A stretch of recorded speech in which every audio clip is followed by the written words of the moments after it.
안녕하세요. 경제 읽어주는 남자 김광석입니다. 반갑습니다.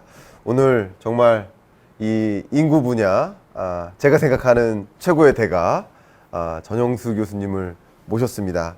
책을 통해 핵인싸를 모셔서 인사이트를 들어보자. 오늘 전영수 교수님과 함께하는 책인싸 본격적으로 시작하도록 하겠습니다.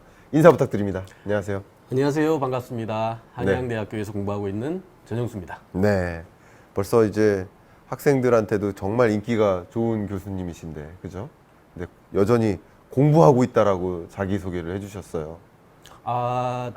뭐 공부도 하고요. 네. 뭐 여러 가지 일을 하고 있습니다만, 네. 하여튼 뭐 본업이다 보니 네. 당연히 이제 젊은 친구들과 어쩔 수 없이 이렇게 좀 괴리가 있지 않습니까? 이제 그런 네. 걸 좀 줄이기 위한 여러 가지 어떤 방안이나 어떤 그 장치들을 네. 늘상 좀 고민은 하고 있습니다. 그러시군요.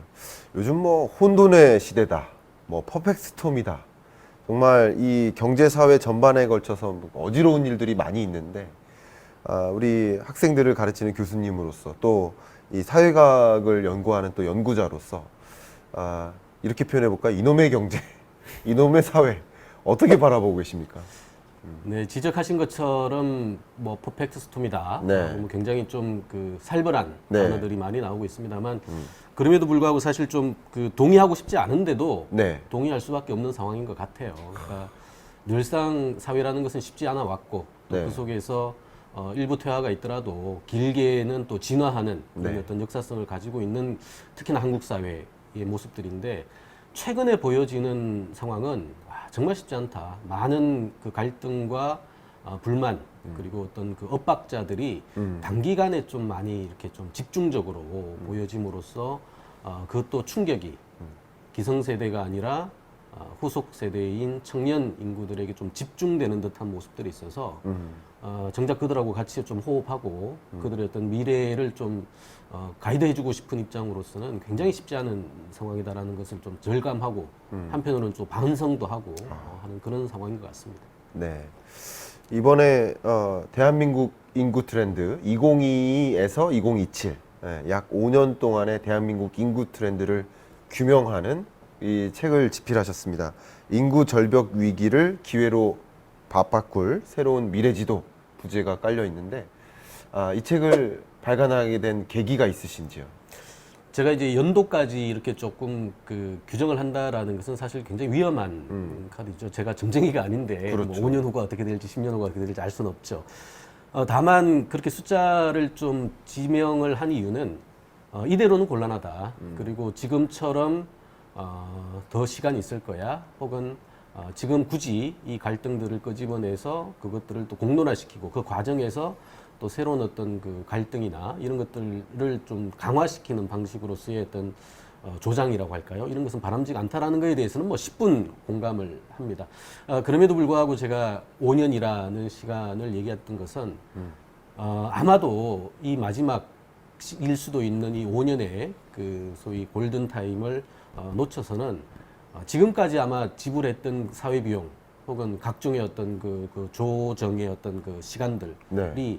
굉장히 아마 제한적일 것이다라는 생각이 들고요. 예. 그래서 비록 뭐 5년이 맞든 안 맞든 그게 중요한 게 아니라 그만큼 절실하고 또 한편으로는 그만큼 더 이상 방치하거나 지체할 수 없는 시간대에 섰다. 따라서 조금은 좀 코페르니쿠스적인 발상의 전환이라고 할까요? 지금까지 접근 방식에서 좀 벗어나는 이를 통해 가지고 후속 세대에게 뭔가의 활로를 제공해 줄 수 있는 마지막 기회가 지금인 듯하다. 그래서 약간은 좀 재촉하는 동기에서 그리고 약간은 좀 뭐라 그럴까요?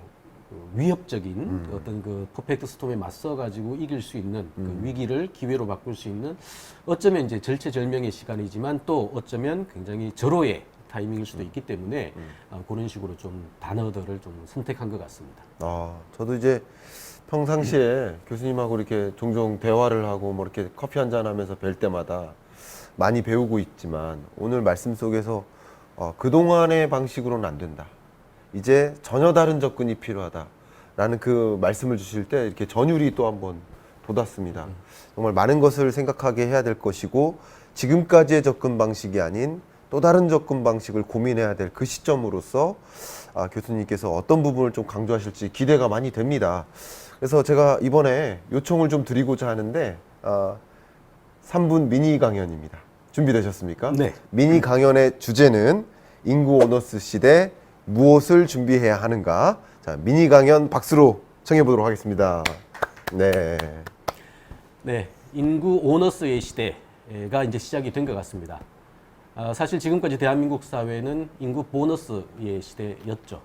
그래서 우리가 자본이나 노동의 그 공급량만큼 성장들이 이루어지는 어쩌면 굉장히 교과서적이고요. 또 어쩌면 굉장히 익숙한 방식으로서의 어떤 경제 구조들의 우리가 지금까지의 경로들을 밟아왔던 것 같아요. 근데 앞으로는 인구 오너스, 보너스가 아니라 정반대의 상황, 오너스의 상황이 펼쳐질 것 같은데 이런 상황 속에서 어떻게 갈 것인가에 대한 고민들이 지금 이제 필요한 것 같습니다. 비유하면 이런 거죠. 60년대의 철학이 70년대의 제도로 구체화돼서 지금 2022년 현재의 상황을 적용하려고 하고 있다라는 게 가장 큰 것 같아요. 영어로는 미스매칭이라는 단어를 쓸 수도 있을 것 같고요. 지금 후속 세대들은 그것을 너무나 잘 알고 있는 것이죠. 결국 기존의 고성장 모델 때 만들어졌던 여러 가지의 작동 방식, 질서라는 것들이 더는 유효하지 않고 더 중요한 건 유효성을 넘어서 사실은 굉장히 많은 불행과 갈등들을 만들어냄에도 불구하고 그것들을 수정하거나 재구축하려고 하는 그 어떤 그 기회나 흐름들이 없다 보니까 후속 세대들은 실망하고 또 그 속에서 불행을 느낄 수밖에 없고요. 그러다 보니 소위 미래의 위험을 현재로 당겨와서 구체화시키는 굉장히 이제 하이리스키한 선택입니다만 가족을 결성하는 이 카드를 멀리할 수밖에 없는 것이죠. 그나마 중요한 것은 사실상 우리가 사회를 대비할 때 결혼을 하고 출산을 하는 이 카드가 될 텐데 이게 쉽지 않다라는 거예요. 이런 비유도 가능합니다. 최근에 제가 들은 얘기 중에서 굉장히 가슴에 와닿았고요. 좀 먹먹한 얘기였는데 먹이를 찾아서 서울로 왔는데 둥지가 없어서 알을 못 낳겠네 라는 비유를 지금 20대들 사이에서는 굉장히 회자가 되고 있다고 해요. 자, 알을 못 낳는다라는 게 이제 우리가 알고 있는 인구 문제의 가장 중요한 핵심이죠. 바로 저출산의 문제가 될 것 같은데 이 저출산의 문제를 이제 젊은 당사자들은 두 가지로 얘기를 하는 거죠. 바로 먹이와 둥지라는 단어를 쓰는 것 같아요. 자, 우리가 굳이 그 친구들의 얘기를 듣지 않더라도 먹이가 없어서 혹은 둥지가 없어서 알을 못 낳겠다라는 것은 기성세대들도 너무나 잘 아는 저출산의 원인입니다. 이런 상황에서 20대, 30대들에게 기성세대가 야, 너네들 왜 출산하지 않니? 왜 결혼하지 않니? 라고 묻는 것은요, 굉장히 무책임한 발상이고, 굉장히 어쩌면, 결이 다른 방식으로서의 질타인 것 같아요. 후속 세대들은 굉장히 똑똑합니다. 그리고 합리적이고요. 그들이 가지고 있는 자원 안에서 최선의 결과를 만들어내려고 하는 다분히 효율적인 인간이고요. 그 선택의 결과가 바로 저출산을 낳은 것이죠. 그렇다면 이제는 원인을 얘기할 게 아니라 결과를 가지고 그 문제를 해결하는 새로운 접근 방식들을 가지고 우리가 더 구체화시킬 과정인 것 같아요. 즉 60년대 만든 이 철학들, 그 다음에 70년대 구체화된 이 제도들을 2020년의 현대사회에 맞게끔 재구축하고 재구성하는 작업들이 있어질 때 사실은 후속 세대들에게 적어나마 이 실천이라든가 이 실현의 어떤 그 돌파구를 던져줄 수 있는 것 같아요. 그런 점에서 놓고 본다면 지금 굉장히 필요한 것은 기성세대의 새로운 인식들인 것 같고 이 기성세대의 새로운 인식은 그들의 어떤 내려놓음, 그 다음에 그들이 가지고 있는 자원을 세대 이전시킬 수 있는 다양한 방식으로서의 어떤 그 채널들을 통해 가지고 젊은 세대들에게 희망을 줄 수 있어야 되고요. 결국 그 젊은 세대들의 희망이라는 것이 한 바퀴 돌고 나면 기성세대들이 그토록 원했던 그들의 어떤 활로와도 직결될 수밖에 없는 마치 메비우스의 띠처럼 지금 이 상황이 자기한테는 뭔가 불합리하고 좋지 않은 결과를 만들어낼 것 같지만 이게 한 바퀴 돌고 나면 결국 자기가 살아가는 가장 중요한 또 뒷받침되는 근거가 될 수 있다는 점에서 지금은 어쩌면 2보 전진을 위한 1보 후퇴, 저를 포함한 기성세대의 새로운 접근 방식들이 간절하게 요구되는 시점인 것 같습니다. 인구 오너스 시대를 살아가는 지금 어쩌면 가장 중요한 것은 이 저출산의 문제가 아니라 이 저출산의 문제를 극복할 수 있는 새로운 작동 방식에 대한 제안이다라고 저는 생각합니다. 3분 강연 속에서 한 30분 인사이트를 얻게 되는 느낌인 것 같습니다. 고맙습니다. 인구 보너스 시대에 고민했던 그 작동 방식을 왜 인구 오너스 시대에 그대로 끌고 오는가라는 그 명쾌한 해설과 인사이트를 주신 것 같습니다. 2020년에 데드크로스가 발생하지 않았습니까? 그렇죠. 그때부터 저도 좀 위기의식을 느끼기 시작했는데, 인구라는 측면에서 그 데드크로스를 만나시면서 교수님은 어떻게 그 현상을 바라보셨는지 궁금합니다. 사실 그 사회의 미래를 본다라는 거가 많은 사람들의 관심사잖아요. 맞아요. 그러다 보니까 다양한 방식으로 미래를 예측하고 진단하려고 하는 어떤 그런 동기들은 무수히 있어 왔던 것 같아요. 네, 실제 유효한 것들도 있고요. 그렇죠.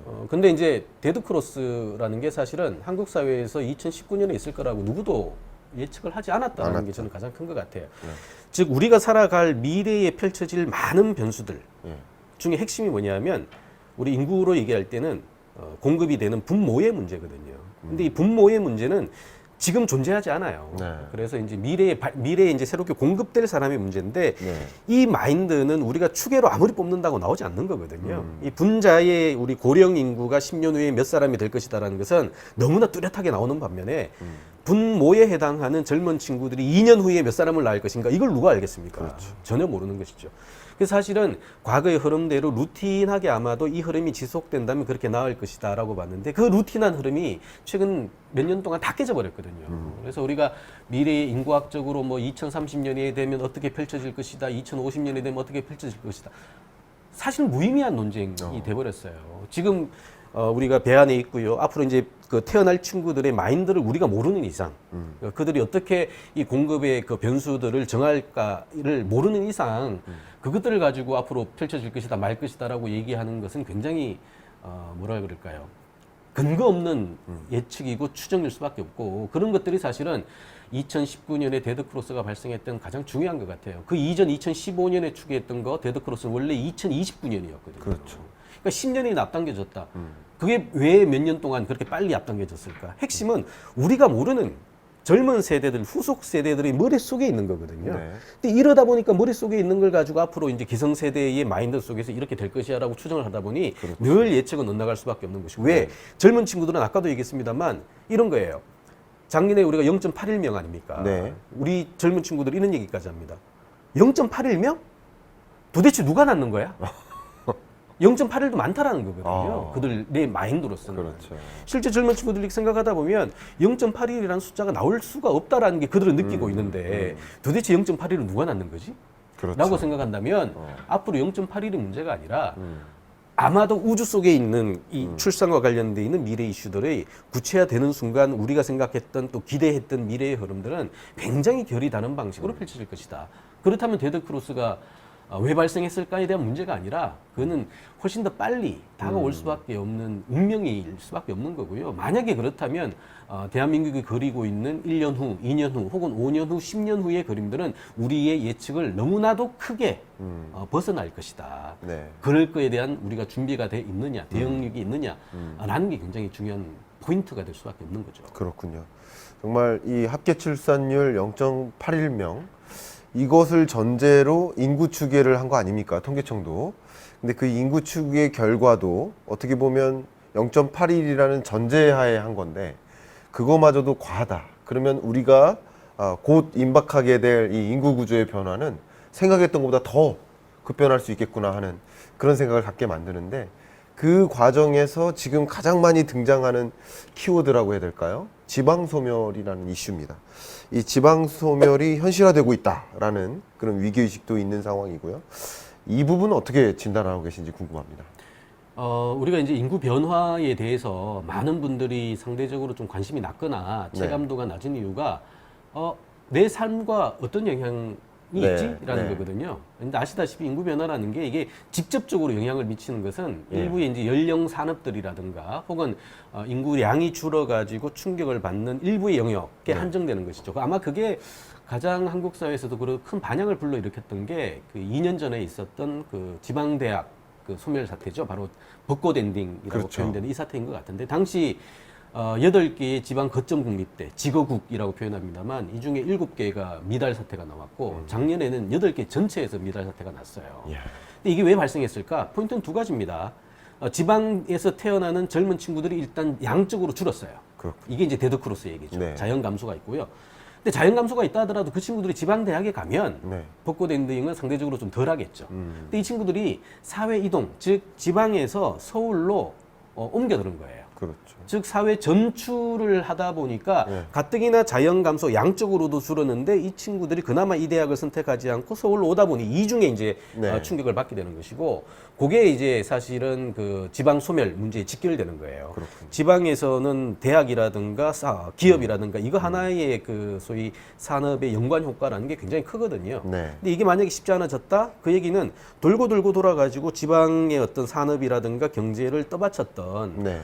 기본 구조 자체가 황폐화된다는 걸 의미하는데 네. 자 이러다 보면 사실은 지방에서 이제 자조적이고 자립적으로 돌아갈 수 있는 지방 생태계가 사라진다라는 것을 의미하죠. 실제 이제 2년 동안 이런 사태가 발생하다 보니까 지방의 이제 그 기업들 같은 경우에는 옛날에는 그래도 뭐 지거국 출신이다 뭐다 해서 우수 인재들을 해당 거점 공간에서 공급받을 수가 있었는데 이제는 거의 대부분의 친구들이 서울로 향하거든요. 그러다 보니까 기업에서 필요한 인적 자원도 고를 수가 없는 상황이 된 거예요. 그래서 멀쩡하게 그 기업 활동을 하려고 했던 사람들도 이제 서울 수도권으로 기업의 토대 자체를 옮겨버리는 상황. 그렇죠. 이게 사실은 어쩌면 지방 그 그러니까 소멸이라는 표현을 합니다만 도농 불균형의 이슈인데 이 도농 불균형을 훨씬 더 빠른 속도로 가속화시킨다는 거예요. 그러다 보니 예를 들어 뭐 화이트 칼라는 우리 판교 라인, 이 블루 칼라는 화성 라인. 이 라인을 못 찾아가면 젊은 친구들이 일자리가 없다, 먹이가 없다라는 것을 이미 공감을 하고 있다라는 거거든요. 그렇죠. 그러다 보니 사실은 놔뒀다면 더 그나마 이 불균형의 문제가 조금 시차를 가지고 발생할 텐데 이게 일시에 동시다발로 발생하다 보니 지방에서의 소멸의 속도가 훨씬 더 빨리 발생할 수밖에 없고 이게 전적으로 서울 수도권의 과밀의 문제, 집중의 문제로 새로운 또 그 도시 문제를 양산하게 되는 구조가 되는 것이죠. 정말 이 지방 소멸까지 정확하게 진단해 주시고 결국은 우리는 정말 이렇게 급변하는 인구 구조의 변화를 제대로 들여다볼 필요가 있지 않을까. 지금 그냥 후순위로 이 과제를 미뤘다가는 정말 돌이킬 수 없는 그런 상황에 놓일 수 있지 않을까 하는 그런 우려감도 좀 듭니다. 그래서 지금 파트 1 제목이 인구 절벽이 코앞까지 왔다. 그래서 인구 절벽에 대한 견해를 먼저 여쭙고 싶습니다. 어떻게 생각하십니까? 네, 인구 절벽은 이미 시작이 됐고요. 더 중요한 거는 그 기울기, 네. 이 경사도가 지금까지 보여줬던 거와는 결이 다른 방식으로 훨씬 더 심해질 것 같습니다. 단 지금처럼 대응하지 않는다면, 그렇죠. 이게 전제가 된다면 이제 그런 것 같고요.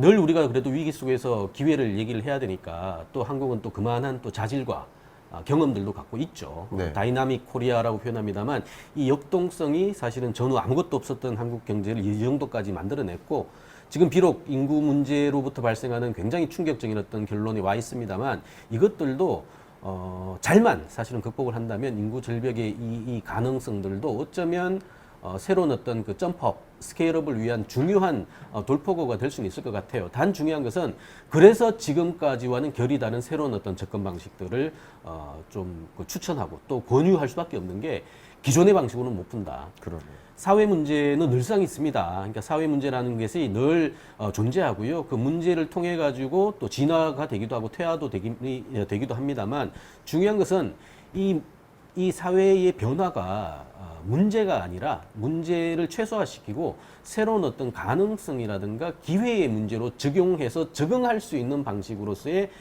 이제 분기점에 섰다. 그런 점에서 놓고 본다면 굉장히 공포스럽고 쉽지 않은 상황이다라는 것은 당연한 얘기고요. 이런 것을 좀 공감을 하고 이제 문제는 그것들을 조금 더 나은 방식으로 그 미래의 활로로 좀 그 승격시키는 타이밍 좀 활용할 필요가 있을 것 같아요. 그렇군요. 교수님 말씀 속에서 지금 우리가 당면에 있는, 우리 한국 경제가 당면에 있는 가장 중대한 과제에 대해서 바로 이해하고 뭔가 구조적인 변화 속에 먼저 대응책을 고민해야 되겠다. 여러분들도 어떤 고민, 예를 들어서 기업 경영 전략이라든가 혹은 여러분의 진로 설계 혹은 뭐 재테크 여러 가지 전반에 걸친 의사결정의 기로 속에서 이런 인구 구조 변화를 제대로 들여다보고 뭔가 대응책을 고민해야겠다라는 생각을 해 보셨을 것 같습니다. 자, 그러면 좀 자연스럽게 이 책의 핵심 부분으로 좀 들어가 보고자 합니다. 이미 인구로 보는 이 트렌드, 인구로서 이 트렌드를 읽고 싶다 하는 니즈가 굉장히 많이 있거든요. 그래서 이 경제, 일자리 이런 부분에 걸쳐서 인구가 가져오는 트렌드 그런 것들 어떤 것들이 있는지 한번 설명해 주시면 감사하겠습니다. 뭐 워낙 다양하고요. 네. 워낙 또 연결고리가 많은 파트이고요. 그러니까 사실 우리가 인구가 변화한다라는 것은 이게 단일 현상일지 모르겠습니다만 이 인구 변화를 추동하거나 강화시키는 그 전방위에, 그러니까 전후방에 관련돼 있는 굉장히 많은 현상들이 있는 것이죠. 아마도 그 먹이와 둥지의 이슈라면 이 먹이 바로 고용의 이슈가 될 것 같은데 가장 큰 건 이런 것 같아요. 먹이가 안정적으로 공급되고 조달되는 상황에서는 네. 후속 인구들의 청년 인구들의 그 삶의 불확실성은 상대적으로 옅어질 것이다. 뒤집어 얘기하면 지금 최근에 펼쳐지고 있는 이 고용 불안정성, 일자리와 관련돼 있는 청년 실업이라는 사태가 해소되지 않는다면 적어도 지금 추세로 트렌드로 정착된 저출산의 문제는 좀 회복되지 않을 것이다라고 보는 거죠. 뒤집어 얘기하면 일자리가 굉장히 중요한 거예요. 그렇죠. 그런데 문제는 이 일자리가 사실은 가능하냐 안 하냐라는 이슈인 것인데 이거와 관련돼 가지고 사실은 많은 그 논쟁들이 있습니다. 우리가 정년 연장이라는 이슈도 있는데요. 그 정년 연장이 사실은 저는 갈 것 같아요. 이게 뭐 논쟁이 있다 없다의 문제가 아니고 네. 한국하고 유사한 상황이 겪었던 많은 사례에서 놓고 봤을 때 정년 연장은 불가피한 트렌드인 것 같다. 자, 문제는 이 정년 연장이라는 것이 이렇게 만약에 채택이 되고 좀 확산이 된다면 상대적으로 고령자에 대한 정년 연장이기 때문에 가뜩이나 일자리가 줄어드는 상황에서 고용 없는 성장이 확산되는 상황에서 고령자들이 일해야 될 시간들이 더 길어진다는 것은 상대적으로 이제 신규 진입을 해가지고 그 일자리를 가져가야 될 젊은 인구들에 대한 어떤 기회가 줄어든다라는 이제 해석이 가능한 거죠. 네. 요거 사실 일단 있어요. 그러니까요. 있고 뭐 보편적으로 이제 연구의 결과물들을 보면 소위 정년 연장의 일자리와 청년 인구들의 그 진입하려고 하는 일자리가 경합하지 않는다라는 이제 연구 결과가 많아요. 네. 근데 반면 또 반편에서 뒤집어 얘기하면 정년 연장의 수혜가 있는 이 대상자들이라는 게 사실은 대기업들, 그 다음에 우리 공공기관, 공기업들 이런 거거든요. 우리가 흔히 알고 있는 철밥통이라고 얘기되는 업종이고요. 전체 근로자 중에서는 작긴 한 10%, 좀 많게 봐도 한 20% 수준에 불과한 이 일자리인데 중요한 건 정년 연장을 했다는 얘기는 이 20%가 더 오래 고용이 된다는 얘기가 되는 것이죠. 근데 안타까운 것은 그 일자리가 바로 양질의 일자리들이에요. 경합하지 않는다라고 하더라도 기본적으로 청년 인구들이 원하는 일자리인 거거든요. 그렇다면 감정적인 상황이 아니더라도 기본적으로 이 20%는 또 기본적으로는 고용의 그 피크가 정해져 있는, 그러니까 숫자가 정해져 있는 업종들이거든요. 그러다 보면 예를 들어 1000명을 고용했던 일자리에서 1000명에 예를 들어 뭐 한 해에 50명씩 빠져서 950명이 되고 그 950명 중에 50명짜리를 청년 애들이 들어가야 되는데 고용 연장 때문에 이 1000명이 계속해서 유지가 된다면 50명이 티오가 안 나겠죠. 그렇죠. 그렇다면 젊은 친구들은 아무리 경합 안 된다라고 이제 논리적으로 설득을 한다 하더라도 저 일자리가 사실 내 일자리인데 소위 이제 기존의 사람들이 다 독점해서 가져간다면 난 뭐야? 라는 상대적 박탈이 펼쳐질 수밖에 없는 구조는 분명히 존재해요. 그렇죠. 이제 그런 식으로 놓고 본다면 사실은 젊은 인구들이 원하는 고용의 일자리, 그러니까 고용의 어떤 양적 일자리와 관련돼 있어 가지고 좀 부딪힐 수밖에 없는 것이고 그런 어떤 그 좌절이라고 할까요? 실망의 어떤 가능성들이 커지면 상대적으로 젊은 친구들이 비록 일자리를 찾아간다 하더라도 그 일이 장기 안정적인 일자리가 아니라면 즉 정년 연장 때문에 조금 경합할 수 있는 잠재적인 어떤 가능성이 있는 업종이나 업태의 일자리라면 젊은 친구들에게 그 고용의 희망이라든가 이런 것들은 줄 수가 없거든요. 그렇다면 이 정년 연장도 굉장히 신중해야 된다. 그렇겠네요. 할 때 하더라도 예를 들어 정년 연장 하려면 이런 거죠. 뭐 청년 할당제 같이 가든가. 네. 해서 젊은 친구들이 상대적 박탈이나 차별감을 느끼지 않도록 이 제도적 장치를 통해 가지고 만들어줘야 돼요. 왜냐, 정년 연장은 가뜩이나 일자리가 줄어드는 상황에서 세대 간의 그 경합이나 그 경쟁 치열하게 부딪힐 수 있는 이슈거든요. 그러네요. 근데 가뜩이나 지금까지 고령 연장이나 이런 것들을 많이 챙겨줬던 상황에서 후속 친구들에게 정년 연장은 다가오는 이슈가 아니란 말이에요. 그러면 예를 들어 오케이 정년 연장 뭐 예를 들어 뭐 10자리 했다. 그렇다면 청년 할당제 해서 10자리 더 주든가. 그렇죠. 를 해서 적어도 그들이 희망을 잃지 않는 방식으로서의 미세한 선제 장치들을 좀 해줘야 된다. 적어도 한국 사회 그 정도 여력은 있거든요. 굉장히 경직적인 방식으로 정년 연장만 강조하고 강요할 게 아니라 후속 세대들도 얼마든지 정년 연장의 수혜를 입고 그 정년 연장이라는 게 고령자만을 챙기는 게 아니라 나를 위한 일자리를 만들어주는 정책일 수도 있겠다라는 희망을 줘야 불필요한 갈등 만들지 않고요.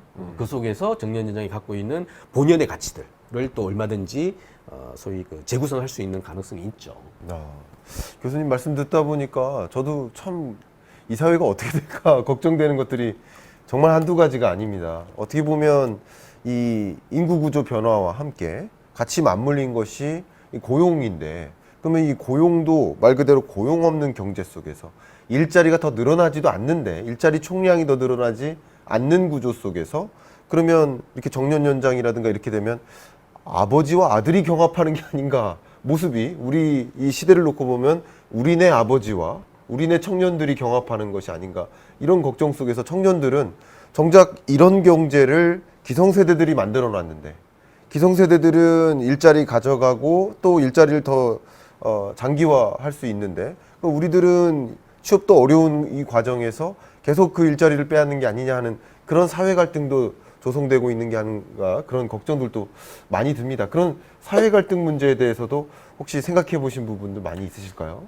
굉장히 중요한 지적이시고요. 굉장히 포인트를 잘 짚으신 것 같아요. 그러니까 사실 이게 그 불필요하게 지금 가뜩이나 우리가 인구 문제라고 얘기하면 많은 분들도 체감하시다시피 고령자와 청년, 즉 노청 간의 대결의 구도로 어느 순간부터 이게 다들 판이 결정이 되고 있어요. 네. 사실 이거는 대결의 구도가 물론 존재할 수는 있겠습니다만 대결에서 풀릴 얘기가 아니거든요. 그거 아니죠. 그러니까 대결이 아니라 같이 이 같은 테이블에 놓고 얘기를 해가지고 서로 한 수 물려줄 수도 있고 또 한 수 나아갈 수도 있는 방식으로. 이게 이제 말씀하신 것처럼 아버지와 아들의 문제, 그러니까 엄마와 딸의 문제라고 생각한다면 이거는 이렇게 지금 불필요하게 진영을 확대시킬 논리가 아니에요. 근데 아까 똑같이 강조했던 것처럼 60년대, 70년대의 철학과 제도가 지금의 2020년을 적용하다 보니까 이 논리는 기본적으로 이 세대 갈등들을 통해 가지고 얻을 수 있는 뭔가의 기성 이익들이 존재하기 때문에 이런 얘기들이 나오는 거거든요. 사실 저를 포함해서 뭐 박사님 포함해서 기성 세대들이 사실은 잘못이 커요. 왜냐하면 우리는 이렇게 이 사회의 이 질서를 따라 가지고 여기만큼 왔습니다만 그 질서 때문에 지금 불편한 친구들이 나의 자녀와 우리의 후속 세대들이거든요. 근데 우리가 살아가는 이유는 나의 후속 세대들이 정말 잘 살기 위해서 내가 부모로서 살아가고 있고 또 기성세대로서 이렇게 열심히 움직이고 있는 거란 말이에요. 어떻게 보면 이익이 결코 상치돼서도 안 되고 부딪혀서도 안 된다는 이슈예요. 근데 이렇게 부딪힐 때 기성세대 중에 이익이 만들어지는 조직들이 있고요. 그것을 또 계속해서 독점하고 싶은 또 공간들이 있는 것이죠. 이제는 이제 그런 상황은 좀 벗어나야 된다라고 보는 거고요. 사실 고용 없는 성장이라는 이슈도 마찬가지인 것 같습니다. 정년 연장도 똑같이 그렇게 세대 경합으로 가서는 안 되겠습니다만 고용 없는 성장도 마찬가지인 것 같아요. 우리의 산업 구조 뭐 너무 잘 아시다시피 우리 제조업 기반의 수출 중심의 구조들 지금까지는 좋았죠. 한국 경제 사회를 여기까지 올려왔던 굉장히 중요한 타이밍들인데 이제 목이 찼잖아요.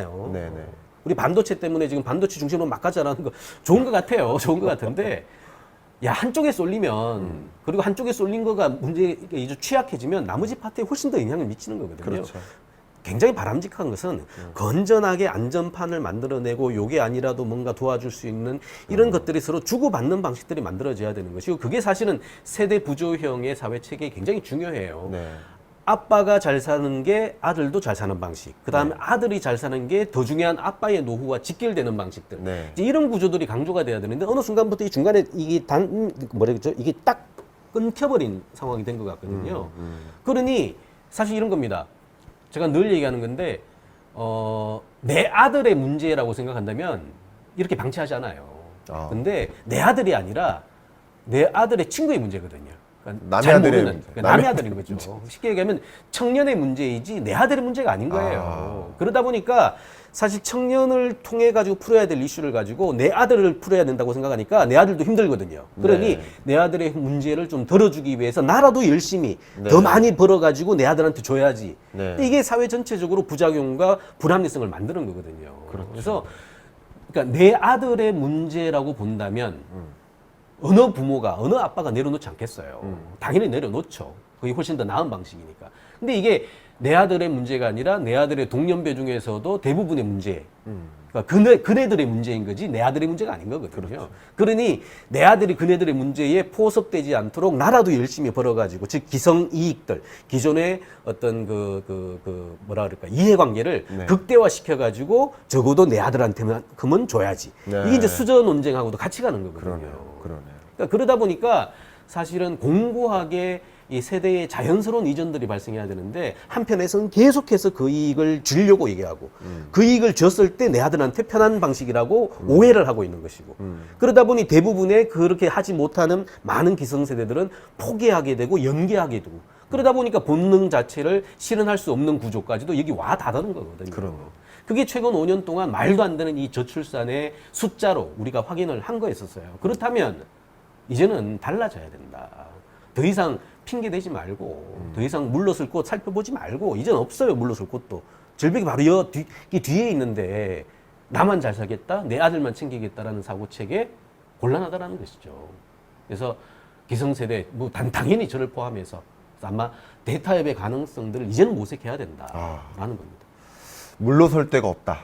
이 말씀이 다시 한번 이 전율을 돋게 만들으셨고요. 정말 이 사회 갈등하고 뭔가 뭐 경합하고 이런 것이 아니라 같이 상호 보존적으로 이 문제를 해결해야 되겠다는 생각도 들었고요. 또 우리가 당면에 있는 과제들이 너무 많아요. 특히 22년 하반기 지금 이런 과정 속에서 이런 구조적인 인구 문제에 대해서 고민하지 않는 경우도 또 많이 있는 것 같아요. 그러나 이 당면한 일이라고 생각하고 물러설 데가 없는 일이라고 생각하고 이 인구 문제를 좀 해결하는데 뭔가의 대응책을 같이 고민할 필요가 있지 않을까 이런 생각을 좀 갖게 됐습니다. 이 책인싸의 공통 질문 시간이 있습니다. 부디 이 질문의 의도는 우리 책인싸 우리 초대된 책인싸의 진땀을 흘리게 당황스럽게 만들기 위한 그런 질문인데 과연 어떻게 답변하실지 궁금합니다. 인구 감소가 정말 문제인가? 인구가 오히려 줄어야 된다라고 생각했던 시대도 있었고 인구가 또 늘어야 된다고 생각하던 시대도 있었고 근데 인구 감소 자체가 자연스러운 현상 아닌가? 인구가 또 줄어야 자연스럽게 일자리도 상대적으로 더 지금처럼 일자리 문제도 또 없어지고 미스매치 문제도 없어지고 그런 거 아닌가? 그러니까 인구 감소가 왜 문제인가? 이런 의문을 좀 제기할 수 있는데 어떻게 보십니까? 굉장히 당혹스러운 질문이고요. 일단 인구가 줄어들면서도 잘 살았으면 좋겠습니다. 네. 아마 그런 취지에서 이런 질문들을 하실 것 같고요. 네. 자, 인구가 줄어든다. 그 얘기는 우리 분수로 생각하면 되죠. 그러니까 분모가 줄어드는데 분자량이 그대로다. 즉, 사람의 숫자는 줄어들었는데 산출된 부가가치 양은 이게 그대로거나 혹은 늘어난다면 당연히 n분의 1이니까 네. 가져갈 수 있는 양은 더 많아지겠죠. 그렇죠. 그런 점에서 굉장히 바람직하다라고 볼 수가 있을 것 같습니다. 그리고 한국 사회가 그렇게 갔으면 좋겠어요. 네. 근데 중요한 거는 그렇게 가기 위해서는 많은 것들이 필요하다. 뒤집어 얘기하면 지금까지 그런 사례가 없다. 라는 게 큰 것 같고요. 네. 전 세계에서 지금 총 인구 감소 국가는 2011년도에 일본이 최초이고요. 우리가 2021년에 총 인구 감소 2호 국가가 됐습니다. 자, 인구가 줄었어요, 이제. 네. 일본이 과거 10년 동안 인구가 줄었는데 삶이 좋아졌나요? 라고 제가 다시 한번 반문을 좀 드리고 싶고요. 네. 두 번째, 멀리 갈 필요도 없습니다. 인구가 줄어들었는데 잘 사는 공간, 대한민국에 있습니까? 라는 거죠. 지금 지방 지역 가보세요. 인구 많이 줄고 있거든요. 네, 대표적으로 자연 감소도 되고 있고 사회 전출 때문이라도 네. 지금 쉽지 않은 상황이 펼쳐지고 있는 것이죠. 대낮에 읍면동 단위 한번 가보십시오. 가보시면 낮에 정말 한 65세 이상 고령 인구들 일부 제외하면요. 경제 활력 없고요. 네. 아, 이 동네에서 어떻게 살 수 있을까라고 생각이 들어요. 예. 자, 그 속에서 인구가 줄어들었는데 우리 잘 살고 있어라는 표현이 가능할까라는 것이죠. 서울 인구 줄고 있잖아요. 서울에 살고 있는 사람들이 해피한가요? 라는 것이죠.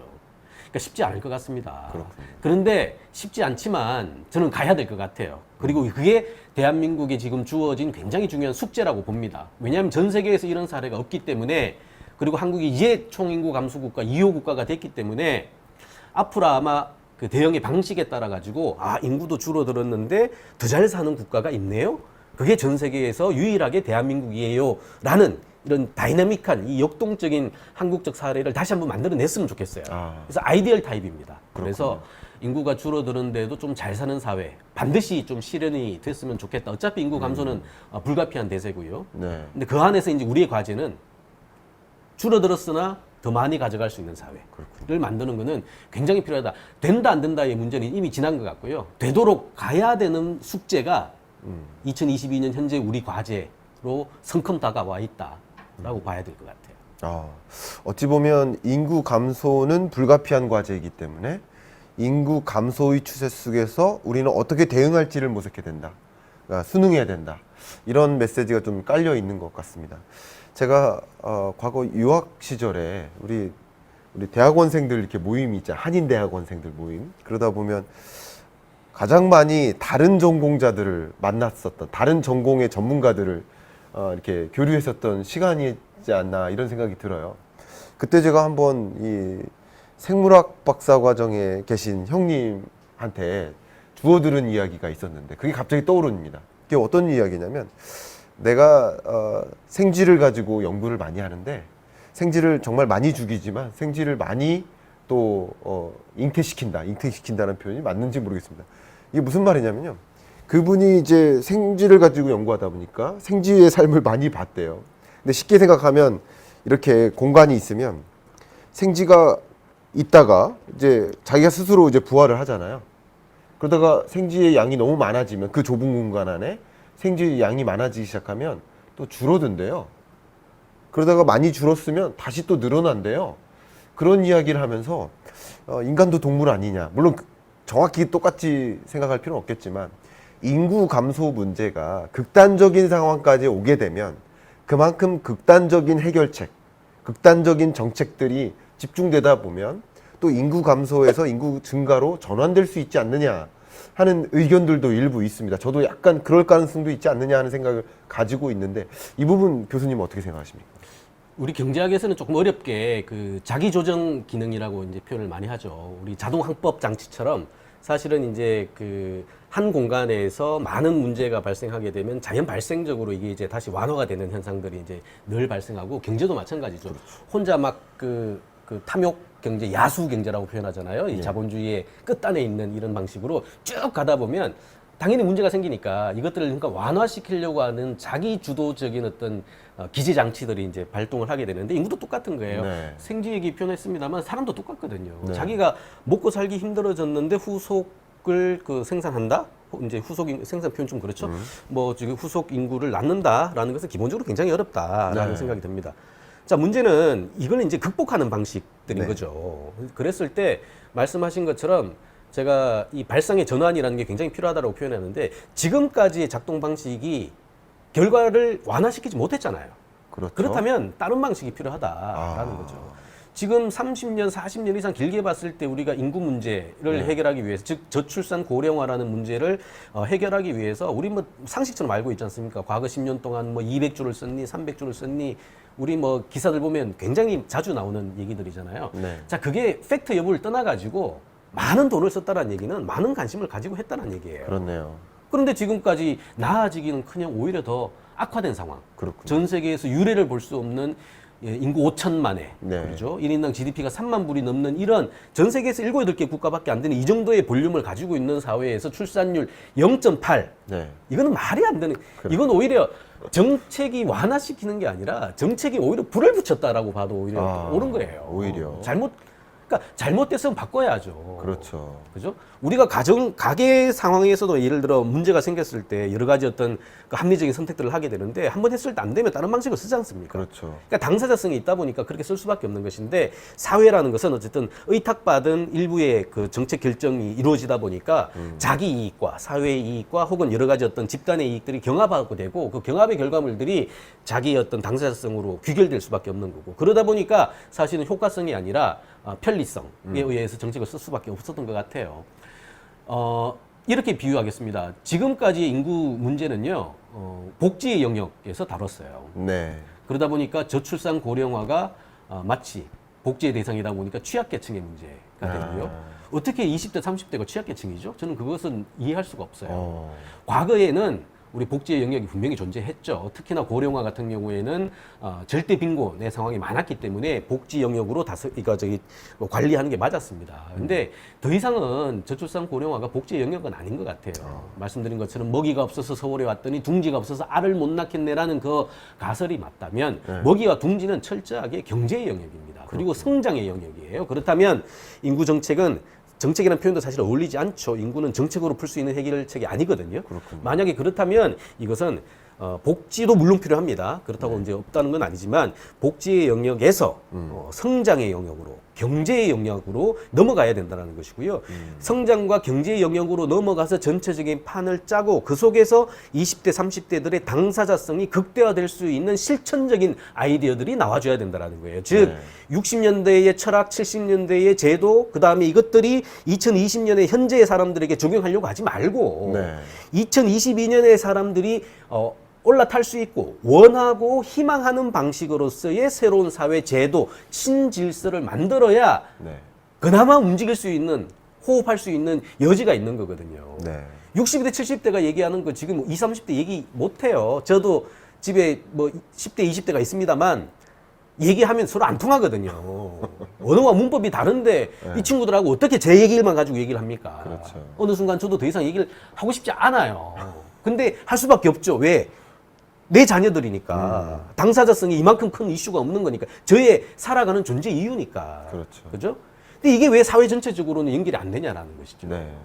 제 거 내려놓으면 됩니다. 기성세대가 혼자만 잘 살려고 생각하지 말고 또 자녀만 잘 살게만 하려고 하지 말고 달라진 새로운 작동 방식을 만들고 이 신질서가 적어도 후속 세대들의 균등적이고 좀 확대된 방식으로서 기회를 제공하고 기회 속에서 활약할 수 있는 여러 가지 가능성들을 이제는 만들어줘야 된다는 거예요. 그렇게 만들어줘도 사실은 좀 늦은 감이 있습니다. 해도 인구 늘어나지 않을 거예요. 전 세계에서 이렇게 늘어난 사회가 사실 또 없습니다. 그래서 인구 대응은요, 결국에는 완화와 적응이라는 두 가지 방식밖에 없어요. 그렇다면 좀 완화할 수 있는 방식이라도 할 수 있는 게 우리가 할 수 있는 최선책이고요. 그 속에서 우리는 적응하는 방식으로 이제 틀을 바꿔야 된다. 앞으로 만들어질 뉴노멀 신질서는 후속 세대들에게 들이 숨통을 열어주고 또 살 수 있는 방식으로 가져야 된다. 60대, 70대가 편리한 방식이 아니라. 그렇죠. 그렇게 좀 바뀌어야 될 것 같아요. 인구 오너스 시대, 이제 막을 수 없다면 적응해야 된다. 뭔가 순응할 방법도 생각해야 된다. 명쾌한 말씀 주셨고요. 그렇게 정말 거스를 수 없는 변화라고 한다면 그 변화를 제대로 이해하고 그 변화하기 전까지 이런 문제, 인구 문제를 당면하는 과정에서 계속 유지해왔던 그 대응 방안들, 이거 해도 안 됐는데 왜 이걸 가지고 계속 유지하느냐? 이제는 바꿔야 된다라는 말씀까지 명쾌하게 해주셨습니다. 지금 이 인구 문제와 관련해서 가장 많이 이제 부상하는 그 주제가 국민연금 고갈 문제입니다. 이 국민연금 고갈에 대한 이 논의가 굉장히 뜨거운 상황인데요. 굉장한 화제죠. 그래서 이것도 인구 문제하고 정말 직결되는 그런 사안인데 국민연금 개혁에 대한 교수님의 견해는 어떠신지요? 사실 국민연금이야말로 60년대, 70년대의 제도와 철학이 만든 대표적인 기성제도죠.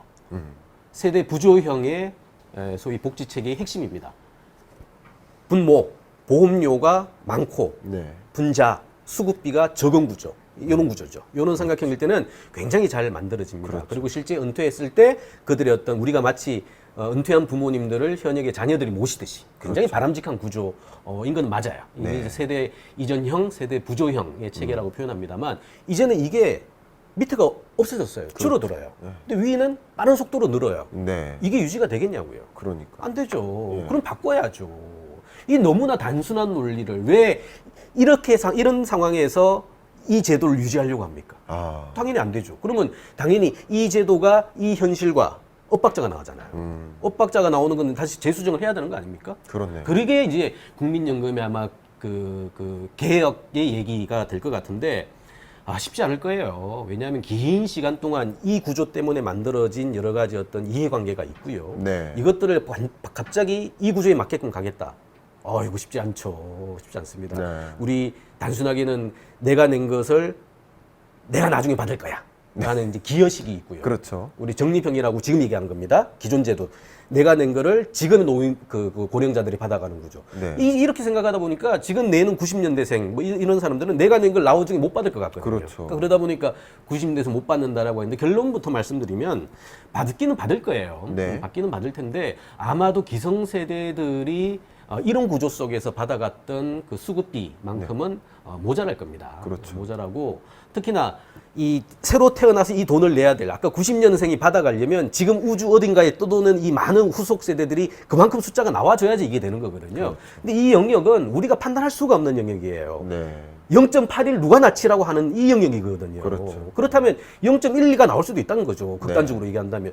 그런 상황에서 지금 0.8이 이 정도 상황이니까 0.1이 그러면 완전히 쪼그라진 상황이 될 텐데 네. 이게 뭐 받을 수 있을까 없을까의 논쟁 자체가 무의미한 상황이 되는 거고요. 네. 그런 식으로 놓고 본다면 국민연금과 관련돼서 후속 세대들이 그것을 계속 낼 수 있는 인센티브 그 다음에 받을 수 있는 뚜렷한 동기들을 주지 않으면 그나마 지금 열심히 보험료를 내야 될 사회에 진입하는 20, 30대들조차도 지금 퀘스천 마크인데 네. 지금 뭐 태어나려고 하고 있고 이 0세, 10세 이런 친구들은 사실상 그냥 불가능에 가까운 영역이 되는 것이죠. 네.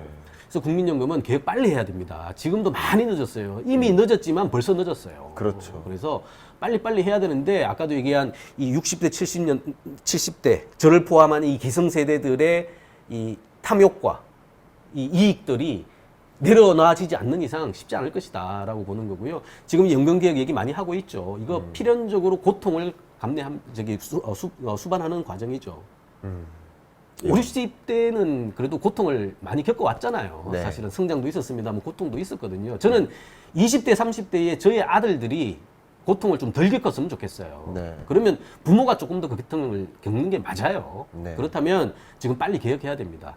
더 내고 덜 받는 방식으로 가져야 되고요. 그거 최대한 사랑하는 자녀들을 그나마 두고 있는 네. 50대, 60대들이 대타협의 네. 양보의 과정에 들어가 줘야 되는 거고요. 그렇게 공감대가 만들어져 있다면 행정당국도 우리 정책 결정권자들도 기꺼이 그 흐름에 맞도록 개혁들을 해줘야 되죠. 그래야 사실은 후속 세대들이 숨을 쉽니다. 기존 제도들 끊임없이 본인들이 더 가지려고만 생각을 하다 보니 밑에 애들이 이런 의심을 갖게 되고 이 의심이 확신이 되는 구조. 그러다 보니까 내가 왕자를 낳아야 되는데 내가 노예를 왜 낳냐라는 얘기까지가 나오고 있는 거거든요. 그렇군요. 나의 자녀가 왕자가 될 수 있도록 확신을 줘야 되고 그들이 그렇게 확신 속에서 움직일 수 있도록 희망을 줘야 되는데 내가 낳아서 나보다 못난 삶을 살아갈 것이라고 생각하는 20, 30대에게 출산이라는 너 왜 애기 안 낳니? 라는 네. 이 말도 안 되는 얘기들을 하고 있는 작금의 현실이라는 게 틀린 것이죠. 저는 그 첫 번째 돌파구가 국민연금의 신속하고 네. 또 굉장히 또 발상이 전환적인 개혁들이 출발이 돼야 된다라고 봅니다. 정말 이 세대가 말 그대로 이 피라미드형에서 역피라미드형으로 국민연금도 이렇게 완전히 바뀌고 있는데 기성세들이 이 변화를 당장 직면에 있으면서도 변화의 직면에 있으면서도 이 연금 개혁을 계속 지체하고 있는 이런 현상은 또 문제가 아닌가 이렇게 지적을 해볼 만큼 정말 중요한 현안인 것 같습니다. 방금 교수님께서 너 왜 아이 안 낳니? 라고 이제 기성세대가 청년들한테 이렇게 질문하는 그런 것들도 어떻게 보면 꼰대적인 발상이 아닌가 이런 생각을 저도 해볼 수 있는데 교수님은 혹시 어떻게 생각하십니까? 이 청년들이 왜 지금 현재 아이를 안 낳고 있다고 생각하십니까? 이걸 제가 물어보는 이유는 안 낳는 것이 당연하다, 당연하지 않다라는 논리가 아니라 그럼 안 낳는 이유를 제대로 알아야, 그죠? 그래야 뭔가 대응 방안을 또 생각해 볼 수 있다는 측면에서 여쭙는 겁니다. 왜 안 나올까요? 사실은 굉장히 이제는 무의미한 질문인 것 같아요. 이제는 너무나 잘 알죠. 다 합니다. 사실 모르는 사람 아무도 없어요. 그래요. 그죠? 뭐 이게 이제 우선순위를 가지고 뭐가 먼저냐 가지고 이제 좀 왔다 갔다 할 수는 있겠습니다만 네. 출산을 해야 될 이유는 없고 네. 안 할 이유만 많은데 누가 하겠어요. 더 중요한 거는 네. 그런 판단을 할 수 있을 정도로까지 후속 세대들이 이제 합리적이고 효율적이고 똑똑해졌어요. 그렇군요. 자, 그렇다면 당연히 낳지 않을 이유가 뭔지 우리가 정확하게 알아야 되겠죠. 그래서 그렇죠. 너 왜 안 낳니가 아니라 예. 너 뭐가 불편하니?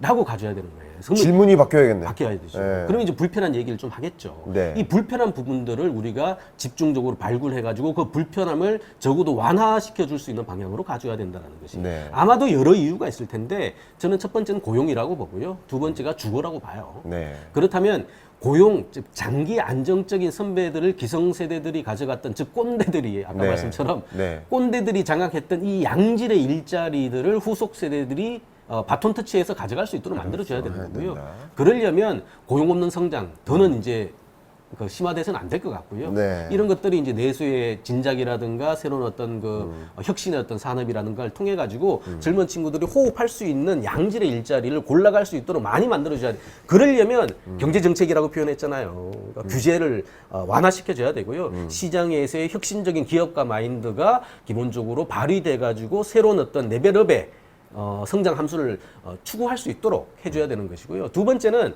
사실 최근에 가장 큰 게 이거예요. 소위 주거입니다, 주거. 그렇군요.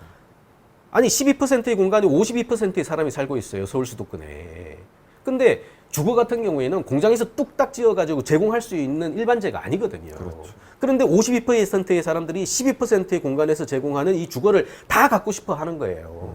그러니까 일부의 금수저들은 자기 노력에다가 플러스 이제 부모의 지원에 힘입어가지고 빨리 사게 되죠. 근데 빨리 사게 되면 또 급등하다 보니까 앉아서 또 본인들이 기성세대화가 되는 거예요. 그렇네. 근데 대부분의 탈락하는 사람들은 꿈도 못 꾸고 계속해서 직업과 주거 공간이 멀어지는 상황이 발생하는 것이고, 직주가 멀어지는데 출퇴근에 지금 쏟는 시간에 하루에 2-3시간인데 어떻게 아기를 낳아요? 어떻게 자기 만족을 가지고 있으면 어떻게 워크라이프 밸런스가 만들어지겠습니까? 그러네. 근데 이런 복합적인 과제들이 만들어지는 거거든요. 그래서 극단적으로 얘기한다면 만약에 젊은 친구들이 아기를 안 낳고 본인들의 어떤 그 눈앞에서의 새로운 라이프 스타일을 선택하는 구조가 트렌드화로 된다면 어쩌면 인구 대응의 첫 번째 방침은 보건복지부가 아니라 국토교통부가 맡아야 돼요. 바로 주거 정책이죠. 주거 정책을 통해 가지고 그들에게 활로를 열어줄 수 있는 가능성들을 만들어줘야 되는 거예요. 근데 저도 아까도 표현했습니다만 지금 아기들을 기르고 있습니다만 이 친구가 10년 후에 예를 들어 결혼하겠다라고 하는데 당장 물을 거예요. 상대 이제 그 배우자가 되겠죠. 뭐 우리 친구도 마찬가지입니다만 직업이 뭐니, 직장이 뭐니, 두 번째 어디에서 살 건데. 네. 부모들이 다 그렇게 물을 거 아니에요. 그렇죠. 그 두 가지 질문이 그들이 결혼하지 못하게 하는 가장 큰 장벽이에요. 그 허들을 어떻게 통과하겠습니까? 네. 대부분의 20, 30대는 50대, 60대의 부모 세대들의 그 허들 통과 못할걸요? 그러면 결혼의 허들도 높아질 수밖에 없고요. 네. 그러면 당연히 뭐 결혼 왜 안 하니? 애기 왜 안 낳니? 이 이슈에 직결되는 분석일 수밖에 없는 것이죠. 그러네. 정확한 문제에 대한 발굴과 개념 정의가 있어야 그것에 맞춰가지고 해법도 변해서 나온다라고 봐야 될 것 같아요. 이 가버넌스 체계를 봐도 어떻게 보면 인구 문제를 보건복지부가 관할하는 그 과제로서 보는 게 아니라 지금 인구 문제가 야기된 그 배경이 일자리 문제 그리고 주거 문제라고 한다면 고용노동부가 혹은 국토부가 기재부가 이런 식으로 인구 문제를 대하는 것이 어떻게 보면 인구 파트를 그쪽 부처로 가져가는 게 더 현실적인 대안이 될 수 있다라는 제안까지 저는 한번 전혀 저도 생각해보지 못했던 그런 논리를 수긍이 가게 이렇게 말씀해 주시는 것 같습니다. 저도 많이 배웠고요. 제가 지금 또 한 가지 궁금해지는 게 이미 책에서도 굉장히 많이 강조했던 부분이 있는데 말 그대로 대책입니다. 근데 이제 교수님께서 제시했던 그 문구가 4차 산업혁명, 그리고 인재혁명 이 두 가지 단어가 있습니다. 이걸 통해서 인구 오너스 시대의 여러 가지 문제들을 돌파해야 된다. 이렇게 강조하고 계셨는데 전 이 메시지만큼은 정말 많은 구독자 여러분들께 전달해 드리고 싶어요. 구체적으로 한번 말씀해 주시겠습니까? 그 인구가 줄어드는데도 더 많은 것을 가져가는 가설, 네. 예, 적정 인구론이라고 표현합니다만 저도 갔으면 좋겠고요. 그렇게 가야 된다고 봅니다. 네. 이런 비유 하나 할게요. 저도 이제 꼰대 세대라 뭐 초등학교, 뭐 당시 국민학교입니다만 뭐 중학교도 마찬가지고요. 고등학교 다닐 때 반에 한 6, 70명씩 이렇게 있었던 것 같아요. 근데 그때는 사실 하위 2, 30명은 사실상 버렸죠. 버리는 네. 교육이었고요. 네. 좀 따라오는 친구들만 챙겨서 가는 구조였었어요. 맞아요. 왜? 그렇게 버려도 사람이 워낙 많다 보니까 괜찮았거든요. 네. 그죠? 근데 이런 어떤 그 소위 그 뭐라 그럴까요? 그 엘리트 교육이라고 할까요? 네. 이런 방식들이 사실은 과거 고성장 구조에서는 굉장히 기능을 잘했었어요. 그렇군요. 근데 지금은 대한민국은 2021년부터 총 인구가 줄어든다 그랬잖아요. 네. 버릴 사람이 아무도 없어요. 쉽게 얘기하면. 버릴 사람이 없다. 그렇죠. 네. 지금 반 가보면요. 한 반 한 2, 30명씩 있거든요. 네. 2, 30명 중에서 버릴 사람 한두 사람도 없습니다. 그렇군요. 모든 사람들을 다 써야 되는 구조가 됐어요. 그렇게 해도 성장을 할까 말까인 상황이에요. 네. 그렇다면 인구 오너스는 인재 보너스로 바꿔야 된다. 인구 오너스. 인구의 양적 숫자가 줄어가지고 발생하는 이 위기는 네. 이 질적인 증가, 질적인 향상을 통해서 인재화를 통해 가지고 보너스로 연결시켜야 된다는 거예요. 그렇군요. 그래서 말이 좀 어렵습니다만 버릴 사람 아무도 없다. 주변에 어떤 애기들도 버릴 사람 아무도 없다. 자, 그렇다면 이 사람들이 전부 다 고도의 인적 자원이 돼가지고 우리의 성장을 위해서 쓸 수 있는 구조로 만들어야 되는 거고요. 그러려면 4차 산업혁명 같은 새로운 신기술, 우리 한국 사회가 얼마나 잘하고 있습니까? 그렇죠. 그죠? 이런 식의 가능성들에 얼마든지 쓸 수 있도록 연결시키는 교육 체계, 그 다음에 그 고용 체계들을 만들어야 되는 거예요. 네. 옛날처럼 잘하는 사람 한두 명 끄집어 나가지고 다른 사람 먹여 살리는 구조, 고성장 시대에 가능했던 얘기. 지금은 이제는 버릴 사람 아무도 없다.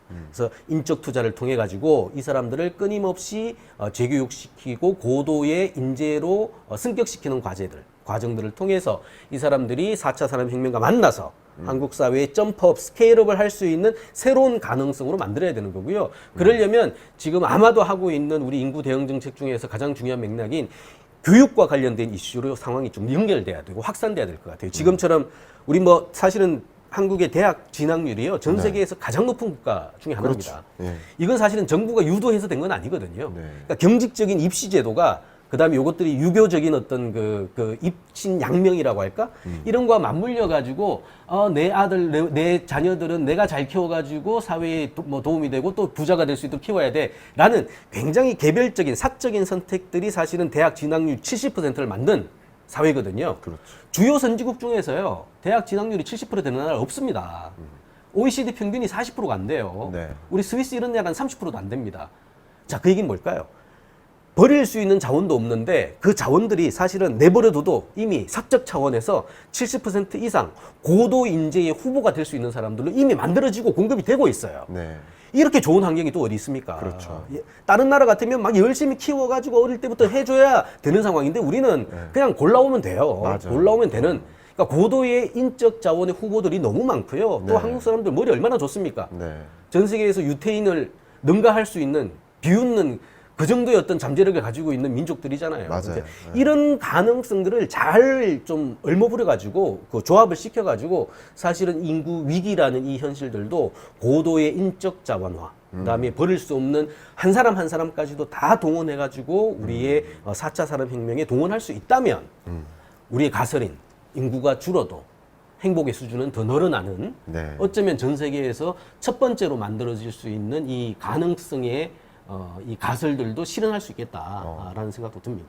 정말 교수님이 말씀하셨던 이 개혁적인 모델을 통해서 단순히 이 인구 문제를 문제로만 받아들이는 것이 아니라 뭔가 해결할 수 있는 돌파구 그런 건 해결할 만한 어떤 묘안을 생각할 수 있는 그런 기회도 되는 것 같습니다.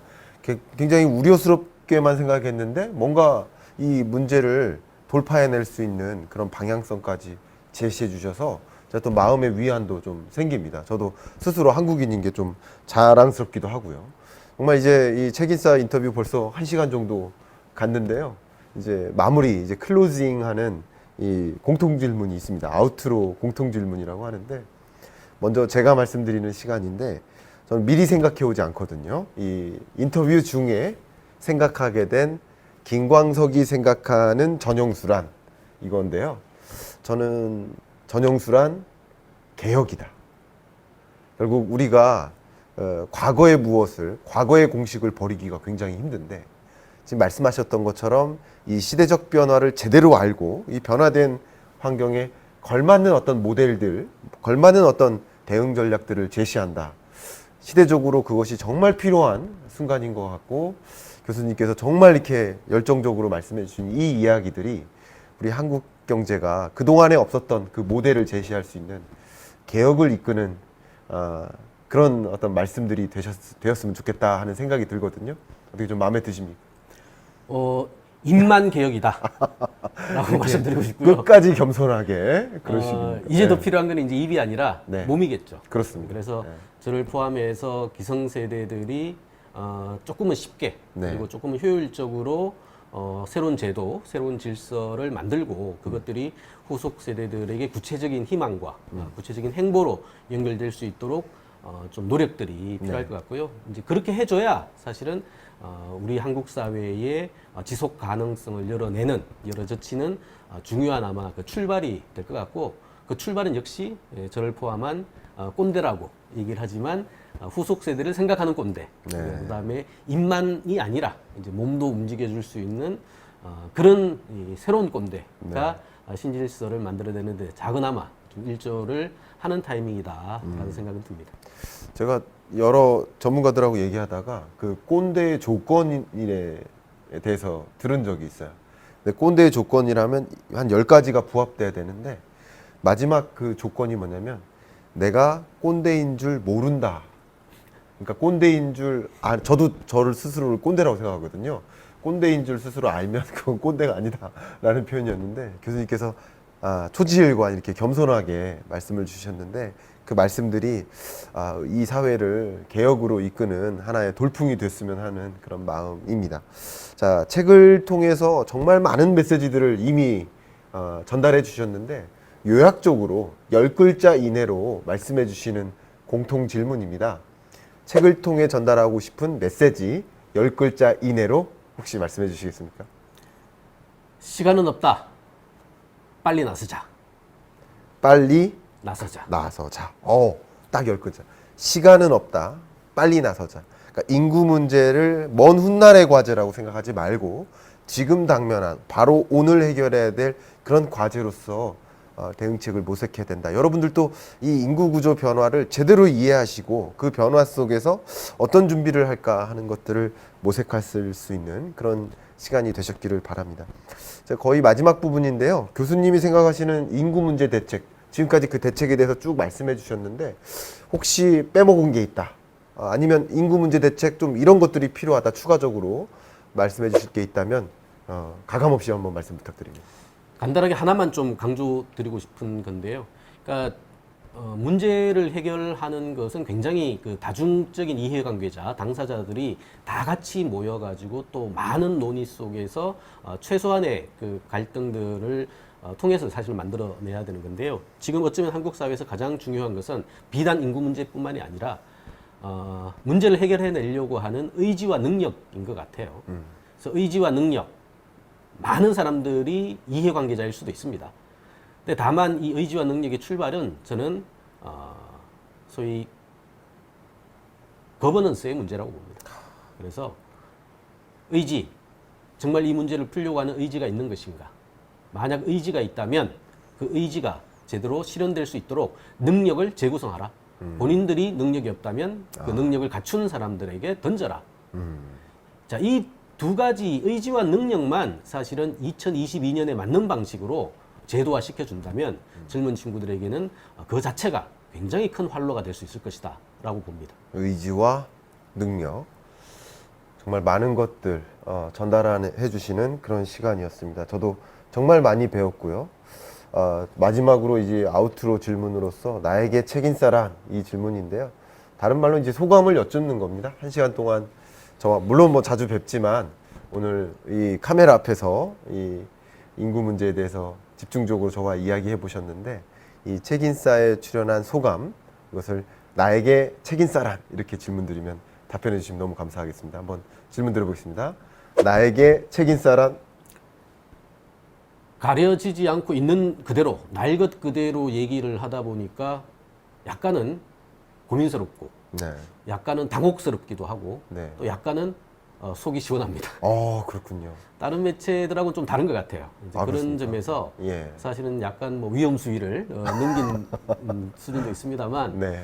그래도 뭐 평소에 생각했던 지론들이고, 네. 또 평소에 가졌던 고민들이라 네. 그 당혹스러움을 이겨낼 수 있는 새로운 신선함이 저에겐 더 큰 것 같습니다. 좋았습니다. 너무 감사합니다. 당혹스러움을 이겨낼 수 있는 신선함, 이렇게 표현을 해주셨습니다. 대단히 감사한 말씀이고요.